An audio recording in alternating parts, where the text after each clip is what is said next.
আফা, আমার তো মনে হয় ঝিনুকের পেটে বাচ্চা। বাসার কাজের সহকারী জোনাকি বলল। চমকে উঠলেন গৃহকর্ত্রী ফারহানা আক্তার। সকাল 9টা, মিরপুর 10-এর 1600 স্কয়ার ফিটের আলিশান ফ্ল্যাটে নাস্তা সেরে ফুরফুরে মেজাজে 1 কাপ দুধ চা খেতে খেতে একটা ম্যাগাজিনে চোখ বুলাচ্ছিলেন ফারহানা। তার স্বামী তানভীর জামান একজন বিশিষ্ট ব্যবসায়ী। কিছুক্ষণ আগে তিনি অফিসের জন্য বের হয়ে গেছেন। তানভীর সাহেব যাওয়ার পরই জোনাকি এই কথা বলে। ফারহানা আক্তার এই কথা শোনার পর হতবাক হয়ে গেলেন। তিনি কোনো মতে হেঁটে নিজের শোবার ঘরে গিয়ে কুণ্ডুলি পাকিয়ে শুয়ে রইলেন বিকাল পর্যন্ত। দুপুরে খাবার খাওয়ার জন্য জোনাকি ডেকেছিল। ফারহানা ক্ষুধা নেই, পরে খাবে বলেছিল। নিজেকে অসহায় অপরাধী মনে হচ্ছিল তার। বিকালে শোয়া থেকে উঠে বাথরুমে গিয়ে হাতে মুখে পানি দিয়ে আয়নায় তাকালে চোখের সামনে অতীত ভেসে ওঠে।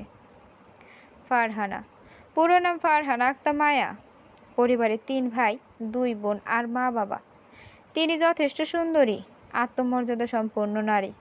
17 বছর আগে স্নাতক পাশ করার পর 14 বছর বয়সে শিক্ষিত, সম্পদশালী তানভীরের সাথে পারিবারিকভাবে বিয়ে হয় তার। তানভীরের বয়স তখন 27 বছর। শ্বশুরবাড়ি নড়াইলের গ্রামে। শ্বশুর শাশুড়ি দেবর ননদ থাকে সেখানে। স্বামীর ব্যবসার জন্য ঢাকায় সংসার জীবন শুরু হয় ফারহানা ও তানভীরের ভালোবাসার দাম্পত্য জীবন। ফারহানা শ্বশুরবাড়ি থেকে জোনাকি কাজ করত। পরে জোনাকির পরিবার তার বিয়ে দিয়ে দেয় বয়স্ক বিবাহিত 3 সন্তানের বাবার সাথে। তার সতীন অসুস্থ ছিল। পরে জোনাকির একটি মেয়ে হয়, নাম ঝিনুক। ততদিনে জোনাকির সতীন সুস্থ হয়ে যায় এবং তার সাথে অশান্তি শুরু করে। কথা শোনানো, মারপিট করা শুরু করে। ঝিনুকের 3-4 বছর বয়সে জোনাকি সতীনের অত্যাচার সহ্য করতে না পেরে আবার ফারহানা শ্বশুর বাড়িতে চলে আসে। কয়েক বছর পর ফারহানা শ্বশুর শাশুড়ি মারা গেলে জোনাকি ও ঝিনুককে নিজের কাছে ঢাকায় নিয়ে আসে সে। ততদিনে তার দেবর ননদের বিয়ে হয়ে গেছে এবং তারা অন্যত্র সেটেল হয়ে গেছে। গ্রামের এই বাড়িটা তানভীর পেয়েছে। এত বড় বাড়িতে একা জোনাকিকে রেখে তার মেয়ে সহ রাখা ফারহানা ঠিক মনে করেনি। যে কোনো বিপদ ঘটতে পারে, তাই এই ব্যবস্থা। অন্যদিকে বিয়ের প্রথম 2 বছর ফারহানা সন্তান নিতে চায়নি। পরে 2-3 বছর যখন অনেক চেষ্টা করেও তাদের সন্তান হচ্ছিল না, তখন ডাক্তার দেখানোর পর তারা জানতে পারে তানভীর বন্ধ্যা। তখন ফারহানা মানসিকভাবে ভেঙে পড়ে। যেহেতু সে একটি কিন্ডারগার্টেন স্কুলের শিক্ষক, তাই ধীরে ধীরে অবস্থায় উন্নতি হয়। পরে তার ছোট ভাই রনিকে নিজের কাছে এনে ইউনিভার্সিটিতে ভর্তি করিয়ে দেয়। ছোট ভাইকে সন্তানের মতো বড় করতে থাকে। এতে অবশ্য তানভীর অনেক খুশি হয়। বর্তমানে রনি মাস্টার্স শেষ করে 1 বছর ধরে একটি প্রাইভেট ফার্মে ভালো পদে আছে। মিরপুরের এই বাসায় গত 9-10 বছর ধরে থাকে তারা। বর্তমানে বাসায় লোক সংখ্যা 5: ফারহানা, তানভীর, রনি, জোনাকি, ঝিনুক। তবে এই জঘন্য কাজ কে করলো ফারহানা আর ভাবতে পারে না। বেরিয়ে আসে বাথরুম থেকে। রনি অফিসের কাজে 2 সপ্তাহের জন্য চট্টগ্রাম গেছে 5 দিন আগে। যত দ্রুত সম্ভব রনির সাথে এই ব্যাপারে কথা বলতে হবে। তার আগে জোনাকির কাছ থেকে ঝিনুকের প্রেগনেন্সি নিয়ে জানতে হবে। প্রয়োজনে ডাক্তার দেখিয়ে নিশ্চিত হবে। সন্ধ্যায় নিজ রুমের সাথে লাগোয়া বারান্দায় বসে এইসব চিন্তা করছিল ফারহানা। এই সময় জোনাকি জানতে চায়, আফা খাইবেন না? শরীর খারাপ নাকি? দুপুরেও তো খাইলেন না। কি বললে? বলেছিলাম খাইবেন না। হ্যাঁ খাবো। আচ্ছা শোনো জোনাকি। জি আফা, কন কি কইবেন? তুমি কিভাবে জানলে ঝিনুক প্রেগনেন্ট, মানে গর্ভবতী? তাছাড়া ঝিনুক বোবা, প্রতিবন্ধী মেয়ে। আফা, আপনি তো জানেন ঝিনুক সারাটা দিন রুমের মধ্যে বন্ধ থাকে। কেমনে কি হইল বুঝতাছি না। কয়দিন যাবৎ কিছু পরিবর্তন দেখতাছি। আমরা গ্রামের মানুষ, চেহারা দেখে অনেক কিছু বুঝবার পারি। আপনি তো লক্ষ্য করেন নাই, তাই বলে নিশ্চিত হচ্ছে কিভাবে? ঝিনুকের গত 3 মাস যাবৎ শিক বন্ধ। বলল জোনাকি। কি 3 মাস যাবৎ? অবাক হয়ে গেলেন ফারহানা। মাথায় কাজ করা বন্ধ হয়ে গেছে।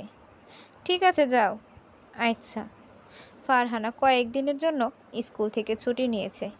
রাতে তানভীর বাসায় ফিরলে খাওয়ার পর চিন্তা করতে থাকে ফারহানা। কি হয়েছে ফারহানা, তোমাকে চিন্তিত লাগছে? তানভীর বলল। কই কিছু তো হয়নি, জবাব দিল ফারহানা। তুমি ঠিক আছো তো? এমন কি কথা যা আমাকেও বলা যাবে না? পুনরায় তানভীর বলল। না কিছু না, আমি ঠিক আছি। ঘুমাতে চলো, অনেক রাত হয়েছে। কাল আবার তোমার অফিস আছে, ফারহানা বলল। পরদিন সকালে তানভীর অফিস যাওয়ার পর তারা ঝিনুককে নিয়ে একটি বড় হাসপাতালে যায়। ডাক্তার দেখানোর পরে তারা জানতে পারে ঝিনুক 3.5 মাসের অন্তঃসত্ত্বা। এই অবস্থায় অ্যাবর্শন করা যাবে না। তারা বাসায় চলে আসে। জোনাকি আর ফারহানা সমবয়সী। জোনাকির আগে বিয়ে হয়ে যাওয়ায় ঝিনুকের বয়স 19-20 বছর হবে। ঝিনুক বোবা ও প্রতিবন্ধী। ওর রুমের দরজা আটকানো থাকে, তাই বাইরের মানুষ দ্বারা এ কাজ বেশ কঠিন ব্যাপার হয়ে যায়। বাসায় পুরুষ মানুষ 2 জন, তাদের মধ্যে আবার তানভীর বন্ধা। তাই রনি যে এটা করতে পারে তার ভাবতেই পারছে না সে। জোনাকিকে তার মেয়ে সহ ফারহানা যখন ঢাকায় তার বাসায় নিয়ে আসে তখন তানভীর আপত্তি করেনি। ফারহানা তখন জোনাকিকে আত্মসম্মান ও নিজের অধিকার সম্পর্কে সচেতন করে। যেহেতু জোনাকির সাথে তার স্বামীর বিচ্ছেদ হয়নি, তাই পরে যখন তার স্বামী মারা যায় তখন সে তার শ্বশুর বাড়িতে গিয়ে মামলা করে তার ও ঝিনুকের প্রাপ্য সম্পত্তির ভাগ ছিনিয়ে আনে। তাই সে ফারহানাকে অনেক সম্মান করে। জোনাকির ধারণা যেহেতু বাসায় গৃহকর্তা তানভীর জামান তার বড় ভাই তুল্য, যিনি কিনা বন্ধা, তাই ঝিনুকের এই অবস্থার জন্য রনিই দায়ী। তাই সে মনে করে তার গৃহকর্মী আপা এই বিষয়ে সমাধান করতে পারবে। ফারহানার চিন্তায় মাথা ফেটে যাওয়ার উপক্রম। জোনাকি যদি আশেপাশে সবাইকে বলে দেয় তাহলে রনি আর ঝিনুকের বিয়ে ছাড়া অন্য কোনো উপায় থাকবে না। কয়েকদিন ধরে সে রনির জন্য পাত্রী দেখছে, কিন্তু কিছুতেই মন মতো হচ্ছে না। রনিকে এ ব্যাপারে জিজ্ঞেস করতে বলে, আপা, আপনি যেমন মেয়ে পছন্দ করবেন আমি তাতেই রাজি, কিন্তু মেয়ে যাতে সব দিক দিয়ে আমার যোগ্য হয়। এই কথা শোনার পর থেকে ফারহানা খুব বুঝে শুনেই মেয়ে দেখে। ফারহানার ইচ্ছা রনিকে বিয়ে করিয়ে বউসহ নিজের কাছে রেখে দেবেন, তাহলে আর নিজ সন্তানরা অনুভব করতে পারবেন না। কিন্তু এখন যদি রনির সাথে ঝিনুকের বিয়ে হয় তাহলে কি হবে চিন্তা করতেই কেমন যেন লাগছে। পরদিন সকালে ফারহানা রনিকে ফোন করে গভীর গলায় কথা বলতেই রনি বলে, কি হয়েছে, কোনো সমস্যা? তুমি এমন একটা কাজ কিভাবে করতে পারলে? রনি, কি কাজ? রনি বলল, ঝিনুক 3.5 মাসের প্রেগনেন্ট। কিভাবে হলো এটা? এর দায় তাদের। আপনি এর জন্য এত বেশি চিন্তিত হচ্ছেন কেন? আর আপা, আপনি আমাকে না জেনে শুনে এত বড় অভিযোগ দিতে পারেন না কিছুতে। আপনি আমাকে আপনার বাসায় রেখে পড়িয়েছেন বলে আমি কৃতজ্ঞ, তাই বলে এত বড় অপমান করতে পারবেন না। রনি বলে, তাহলে তুমি বলছো এ সম্পর্কে তুমি কিছুই জানো না? ফারহানা বলল, ছি ছি, না, একদমই না। শুনতেই যে কেমন লাগছে। রনি বলল। ফারহানার হাত থেকে ফোনটা মেঝেতে পড়ে যায়। তার নিজেকে পাগল পাগল লাগছে, কেমন ছন্ন ছাড়া। সে আপন মনে ভাবতে লাগলো, রনি কখনোই এত জোর দিয়ে মিথ্যা বলবে না তার সাথে। চোখ দিয়ে ফোঁটা ফোঁটা পানি ঝরছে।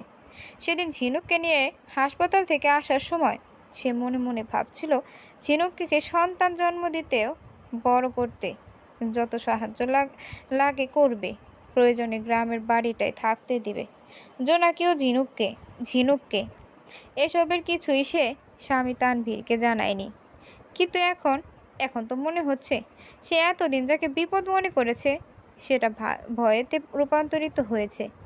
ঝিনুক সব সময় রুমে থাকতো, আর তার রুমে তালা দেওয়া থাকতো। ঘরের মানুষের জন্য তালা খুলে ভেতরে গিয়ে কাজ করা কোনো ব্যাপারই না। তাহলে সে যা ভাবছে তাই কি হয়েছে? ফারহানা আর তানভীরের 17 বছরের সংসার। যেদিন থেকে জানতে পেরেছে তানভীর সন্তান জন্ম দিতে অক্ষম, সেদিন থেকে তার থেকে এ নিয়ে আলোচনা করে না। সে তার ভাগ্যকে মেনে নিয়েছিল। এমন কোনো কথা ফারহানা বলতো না, যার ফলে তার স্বামী মনে কষ্ট পায়। এমনকি একটা সন্তান দত্তক পর্যন্ত নিতে চেয়েছিল সে, কিন্তু তানভীরের তাতেও আপত্তি ছিল। তার এক কথা, সন্তান ছাড়াই সংসার করা সম্ভব। যেহেতু সমস্যা তানভীরের, তাই শ্বশুরবাড়ির লোকও তাদের এই বিষয়ে মাথা ঘামায়নি বেশি। ফারহানা বেশ কয়েকবার রিপোর্ট দেখতে চেয়েছে, কিন্তু তানভীর কৌশলে এড়িয়ে গেছে। পরে এ নিয়ে সে আর চিন্তা করেনি, কিন্তু এখন মনে হচ্ছে রিপোর্টগুলো খুব দরকারি। ফারহানা কোনোদিন তানভীরের ব্যক্তিগত ড্রয়ারে হাত দেয়নি, তবু আজ সব কিছু খুঁজে পুরনো রিপোর্ট বের করতে পেরেছে। রিপোর্ট যা লিখেছে তার জন্য সে মোটেই প্রস্তুত ছিল না।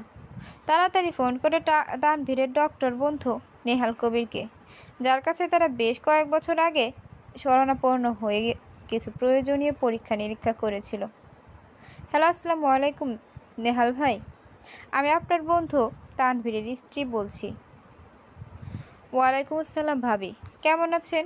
হঠাৎ ফোন? নেহাল ভাই, আমি আপনার কাছে অনুরোধ করছি, আপনি আমার প্রশ্নের সঠিক উত্তর দিবেন প্লিজ। জি বলেন।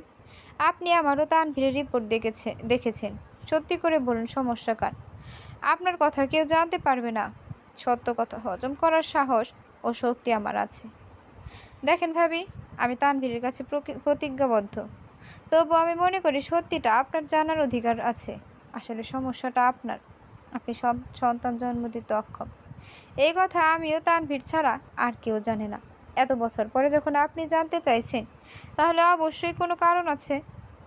ফোনটা রেখে ফারহানা ভাবতে লাগলো, এই 17 বছরের সংসার, ভালোবাসার দাম্পত্য জীবন, একে অপরের প্রতি বিশ্বাস, সবই কি মিথ্যা? সে তো সত্যি তানভীরকে ভালোবাসতো। ওর মনে হলো কেউ তার কলিজায় আঘাত করছে, ক্ষতবিক্ষত করছে মনকে। কিছুক্ষণ পর ফারহানা তার বড় ভাই আবির রায়হানকে কল করে বলল, হ্যালো, আসসালামু আলাইকুম আবির ভাই। ওয়ালাইকুম আসসালাম ফারহানা, কেমন আছিস? ভালো। ভাই, তোমার বাসার নিচতলা ভাড়া হয়েছে? হ্যাঁ, অ্যাডভান্স দিয়ে গেছে, আগামী মাসে উঠবে। অ্যাডভান্স ফিরিয়ে দাও, ওই ঘরটা আমি নেব। কিন্তু কেন? তানভীরের সাথে ঝগড়া হয়েছে? এত বছরে শুনেছ এই কথা? না, তা শুনিনি। আচ্ছা ঠিক আছে, আমি ব্যবস্থা করছি। কলটা কেটে ফারহানা সুটকেস বের করে নিজের প্রয়োজনীয় জিনিস, নিজের টাকায় কেনা কাপড়, বিয়ের গহনা নিল। কিন্তু তানভীরের কিনে দেওয়া শাড়ি গহনা কিছুই নেয়নি। তারপর জোনাকিকে ডাকতেই সে রুমে এসে সুটকেস দেখে অবাক হয়ে বলে, আফা আপনি কই যান? আমার এমন বিপদে আমি আমি আপনারে কোথাও যাইতে দিতে পারি না। শোনো জোনাকি, আমি তোমার পাশে আছি, কিন্তু এখন আমাকে যেতে হবে। আমি তোমাকে সাহায্য করার চেষ্টা করব। তারপর ফারহানা ওভার কল করে অপেক্ষা করতে থাকে। সে ভেবে নিয়েছে তানভীর বাসায় আসার আগেই তাকে বেরিয়ে যেতে হবে। এমন সময় তানভীরের আগমন হয়। তানভীর ফারহানাকে সুটকেস সহ দেখে বলে, কোথায় যাচ্ছ তুমি? আমাকে তো বললে না। ফারহানা বেরিয়ে যেতে বলে, ঝিনুক 3.5 মাসের অন্তঃসত্ত্বা। তো? তানভীরের এই তো বলার ধরনেই বোঝা কতটা বেপরোয়া হয়ে উঠেছে সে। এত বছরের ভালোবাসাও ভুলে গেছে। আমি আমাদের পূর্ণ রিপোর্ট খুঁজে পেয়েছি। আমি জানতে পেরেছি আসলে বন্ধা তুমি না তানভীর, বন্ধা আমি। জোনাকি এটা শুনেই চিৎকার করে বলল, আপা আপনি জানেন না, আমার কোনো ভুল নাই, আপনার কোনো ভুল নাই। আমি আমার হতভাগী মায়ের নিয়ে চলে যাবো। ফারহানা কোনো কিছু না বলে চোখ মুছতে মুছতে বাসা থেকে বেরিয়ে গেল নতুন গন্তব্যের উদ্দেশ্যে। পেছনে ফিরলে হয়তো দেখতে পেত তানভীর শূন্য মস্তিষ্কে হতবাক হয়ে সোফায় পড়ে আছে।